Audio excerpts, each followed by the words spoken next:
Well, I had known, I have an interest in art, and I had known that there were Russell paintings down in the Ulster Museum, so I had a kind of background awareness of them. But I also noticed in Lurgan, where I live, there's a blue plaque on his birthplace. And I had ignored it for many years because I think the first word on it was mystic. Uh, but a friend of mine invited me to come along to an event that was organised for the 150th anniversary of Russell's birth. He was born in Lurgan in 1867, and in 2017, the council put on just a couple of talks and a little exhibition in the Armagh Museum.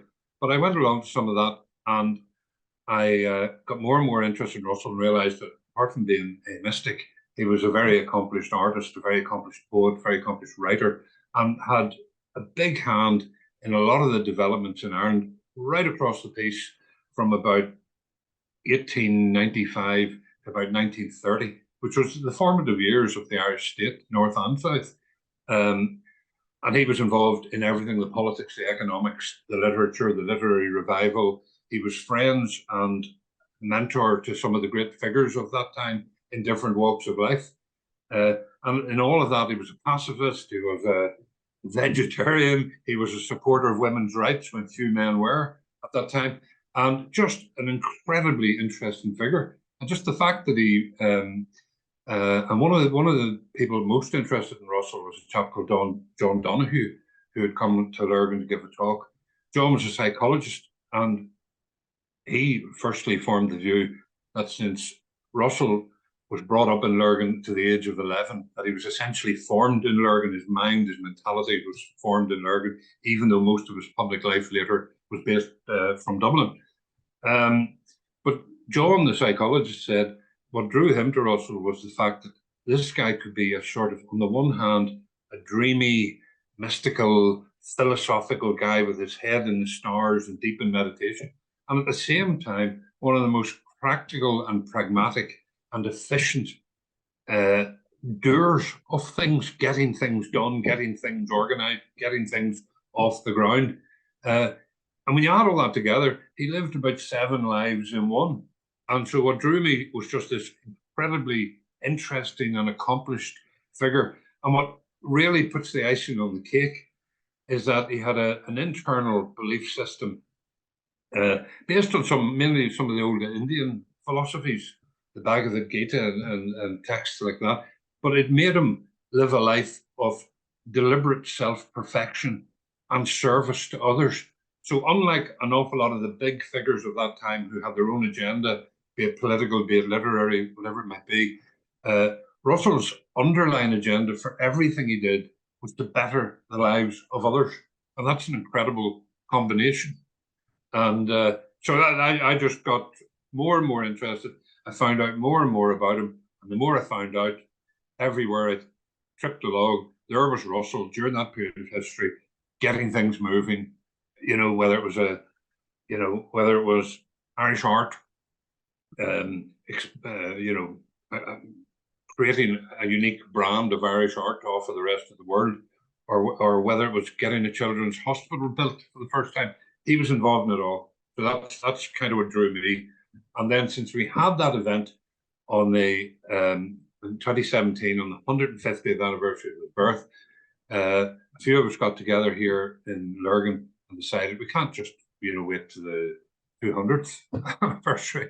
We've got to keep this thing going. It's so interesting, and we've assembled a group of very enthusiastic people who kind of get it.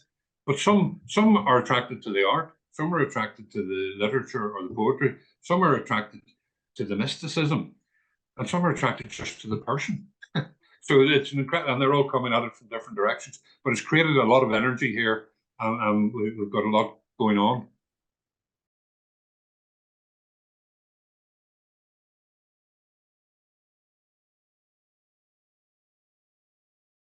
Well, firstly, he was living in Lurgan and afterwards in Armagh, because he had family in Armagh, and he kept coming back even after he'd moved to Dublin. He kept coming back as a teenager and so on. And most of his family are actually buried in Armagh City, even though they lived out their lives in Dublin. But what interested me most was that he started with these visions and he tried to make sense of them.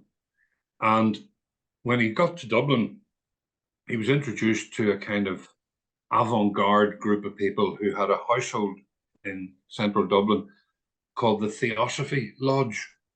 And they were in pursuit of theosophy, which is a kind of, not a religion, not a philosophy, a mixture of everything, whose head guru was a lady called Madame Blavatsky. But in his time in that lodge, Russell went from being a shy, introverted individual, having these personal visions and not being able to figure them out. After several years in that lodge, studying theosophy, reading everything he could, all over the world, texts of spiritual texts, mystic texts, he emerged after several years convinced that he knew what his entire purpose was in life. And he summarized, if I can find it here, he summarized, and this line I came across, where he more or less, when he left the Theosophy House to go out, if you like, almost Christ-like, into his public life, which is the day job was building the cooperative movement in Ireland. But as he set about that, he had been writing poetry during his time in the Theosophy House. He'd been writing for his own personal pleasure, to give expression to his visions, to give expression to his thinking, to give expression to his mysticism. And his friends, he was doing it for himself, his friends persuaded him to publish. His good friend, incidentally, all along from they were teenagers, was William Butler Yeats. They were best friends. They wrote their early poetry together, passing verse across the breakfast table to each other, and so on. But anyway, Yeats went on to sort of seek fame and fortune in London and succeeded. He stayed behind in Dublin. But when he came out of that house and was about to embark on his public life and had been persuaded to publish his first anthology of poetry, at the front of that first anthology, which is called Homeward Songs by the Way, 1894, he penned the following: I moved among men and places, and in living I learned the truth at last. I know I am a spirit, and that I went forth in old time from the self-ancestral to labours yet unaccomplished. Now, that might be something you would think somebody would write at the end of their life. Towards the end of their life, I moved among men and places, and eventually the truth came to me. He wrote that when he was 26. I know I am a spirit, and that I went forth in old time from the self-ancestral to labours yet unaccomplished. That for me was the wow moment on Russell. Here was this young man who was convinced, he'd been brought up conventional Church of Ireland, who was convinced that he was a spirit, and that he'd been a spirit for a long, long time and had many incarnations, and that his current manifestation was simply there, laid out before him to go and serve others, labours yet unaccomplished. And that is why he threw himself into everything. And one studied the central or seminal Indian text, the Bhagavad Gita, really powerfully, the central theme of that is to remove all ego, remove all selfishness, remove all desire, and serve others. Don't worry about the outcomes. Get on with it. And I'm summarising that crudely, but that was Russell's credo for the rest of his days. So whether somebody came along and asked him to help set up a theatre, he threw himself at it. Didn't care who got the credit, and others were happy to take the credit. And that happened throughout all these different areas of activity. But Russell would then move on. He wouldn't hang around to get all the plaudits. He'd move on to the next thing. And that's what drove him. And the mysticism, which I initially kind of rejected when I saw the blue plaque in Lurgan, first word on it was mystic. And I thought, that can't really be, I'm sort of hard-headed enough that I just thought that's kind of for others. But that line made me understand that the mysticism was absolutely central to everything else. He couldn't have done all the other wonderful things without having this internal belief system, which stayed with him forever. When he died in 1935, in Bournemouth in England, with incidentally Pamela Travers, the author of Mary Poppins, by his side,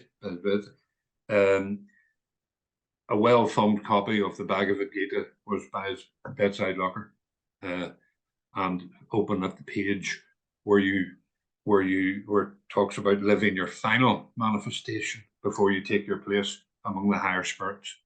So that was the big one for me. But then I kept finding other things that generous things that he'd done for other people.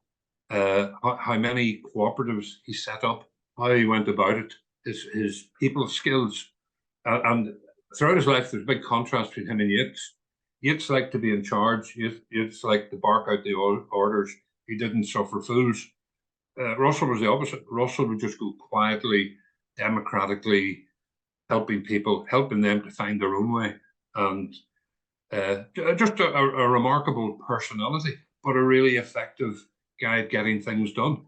So I sort of in every area where I looked, and then I started reading his poetry, and some of it is fantastic.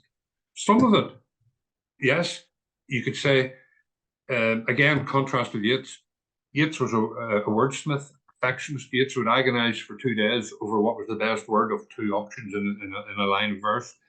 Russell, it poured out of him from his visions, from his thinking, from his meditation. And once it was on the page, that was it. He didn't craft it and refine it. So you get the odd poem where there's, in my view, a syllable too many, or there's, or there's an expression that it sort of looks a bit odd, could be maybe even improved. That's some poems, because they come out as they come out. But some of them are just ingenious and brilliant. And the person who praised the most was William Butler Yeats himself, who, he described in terms of the poetry, as the one poet of modern Ireland who has moulded a spiritual ecstasy into verse, the most delicate and subtle poetry that any Irishman of our time has written. That was Yeats about AE. So the poetry's knockout. And then I saw the paintings. And again, like the poetry, there's some of them, he did them with cheap paint, cheap canvas, badly framed, and they're in bad nick. And you wouldn't look at them twice. But there are other ones that are absolutely spectacular. They're just beautiful. And there's no one like them. You can tell a George Russell painting straight away. And that was part of his mission as well. He was nearly given an example in visual art, because he had been to France and he'd seen the Impressionists. He realized that the Europeans were ahead. He'd seen what was in England, and he thought Ireland needed to give expression to a visual art that was uniquely Irish. And in a sense, he nearly became Ireland's first impressionist of an Irish type. And I think it was A.E. also who almost liberated others, notably Jack Yeats, who only started painting, probably Ireland's greatest painter, who only started painting in an impressionistic manner when he was in his mid-50s. But I think he'd been liberated by A going before him saying it's okay to do this. And A, of course, brought a lot of the top European art to Ireland, was a big backer of the Municipal Gallery, which now called the Hugh Lane Gallery in Dublin. Again, there was a big battle to get that established and to get the Hugh Lane collection into it, because there was a tussle with the National Gallery in England over the ownership of Hugh Lane's big paintings collection. Hugh Lane had gone down in the Lusitania, so there was a whole big row about his will. But Russell was central to getting all of that established as well. Again, building the architecture of the Irish arts and the Irish public space. So he literally did that right across the piece,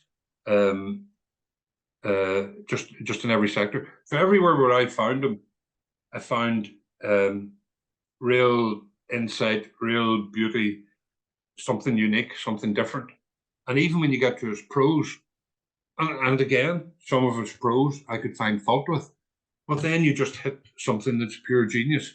And even his mystical writings, which mightn't be for everyone. Firstly, they're hard to understand. Secondly, Not everyone thinks in that manner, but they are absolutely full of aphorisms and little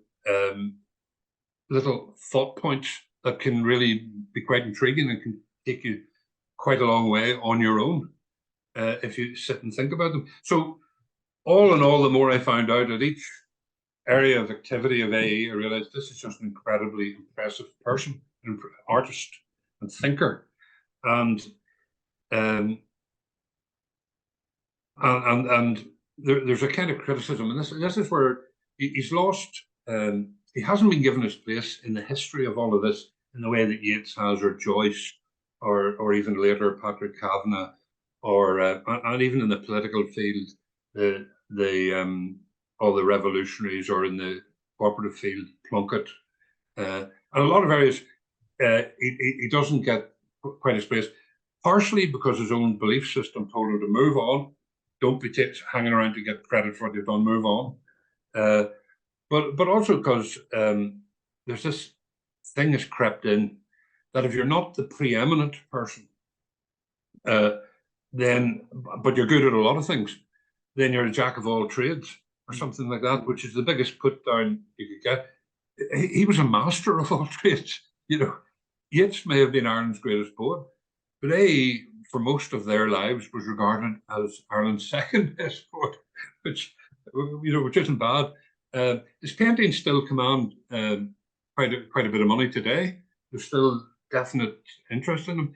I think his maximum price was 70,000. So he's not up in the stratosphere of Jack Yeats, but people do attach value to his paintings, particularly the best ones. So there's all those things that drew me to AE, but I stayed all the longer because I realized that he had this incredible personality who did it all for others. He did it all. Had to be persuaded to publish his poetry, had to be persuaded to exhibit his art. And all he did in the cooperative movement was to try and, his one political belief, and this is where this nationalist thing gets caught up a bit, he didn't agree with the 1916 revolutionaries. He knew them all because most of them were literary people, poets and writers, and most of them sought him out for approval, either for their literary output or their political thinking. But he told them clearly he didn't support them. But he did support a significant degree of independence, or if you like, devolution for Ireland from Britain. And at the time, he didn't like the idea of partition because Ireland was all one. But he was a pacifist, so he often gets caught up in this Republican thing. He knew the guys, but he was not a Republican. He was a pacifist. In fact, that's why he was a vegetarian as well. He just didn't believe, again, his mystical, semi-religious beliefs that he'd no right really to kill any creature. That was nearly his view of the world. So just a fascinating, again, big backer of women's rights. Very few men in prominence in society at that time would have championed women's rights. And that, of course, that would be part of that Mary Poppins heritage. Russell's name, A's name, was George William Russell. The main character in Mary Poppins' book is, apart from Mary Poppins, the man in Mary Poppins' book is George William Banks. Russell lived most of his public life at 17 Rathgar Avenue. And of course, Mr. Banks lived at number 17 as well. So he gave Pamela Travers a lot of the ideas for Mary Poppins. And she wanted to pay him, and he wouldn't take any money when the book was successful. She was with him when he died, and after he died, she came back. Pamela Travers came back over to Ireland, and she spent 6 weeks hanging around Donegal, where Russell used to paint, and he occasionally brought her up there on his painting holidays. It was a big age gap between them, but they were very good friends. But I think it was entirely just that. But she would have been up there, and she just wanted to go up there after his death to soak up whatever vibes were around afterwards. Then his son Dermot, who had gone to the United States, he became Pamela Travers' agent, literary agent in the States. And it was him who helped negotiate the sale of Mary Poppins to Disney. And there's a film about that, a well-known film made about that called Saving Mr. Banks. Again, our Mr. Banks from Mary Poppins. Saving Mr. Banks, starring Tom Hanks and Emma Thompson. Tom Hanks playing Walt Disney and Emma Thompson playing P.L. Travers.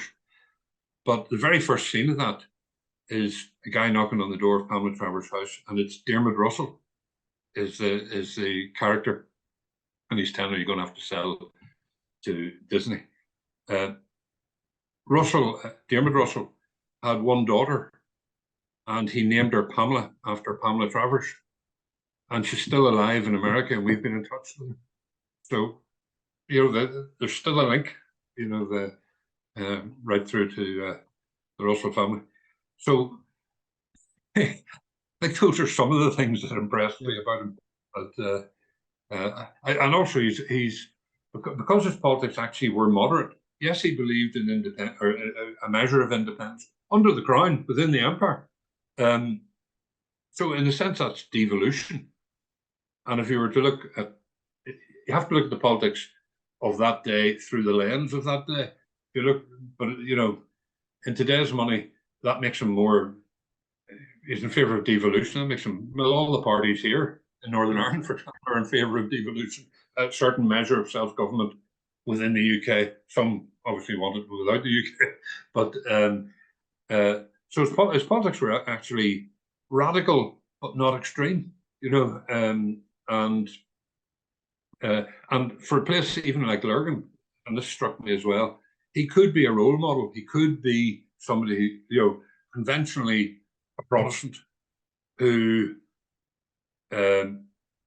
went his own way, philosophically, religiously, and all the rest, but all the while wanted to end suffering, end hunger, end poverty, was his main driver. His political driver, if you had to pick one thing, it was to end poverty. He just thought it took away the humanity out of people. And again, his mystical beliefs included a big piece on closeness to nature and closeness to earth. And that's how he got on so famously with the farmers forming these cooperatives, because you might think that a sort of bookish Victorian gentleman from Dublin, poet, mightn't really get on with a bunch of uneducated farmers down in Mayo or somewhere, but quite the opposite. And it's because Russell held them in such respect, because they were so close to the earth, custodians of the earth, if you like. He regarded them not as some uneducated peasantry. He regarded them as, descendants of an ancient nobility. And so the respect obviously shone through, and he was able to win them over to form the cooperatives and self-help.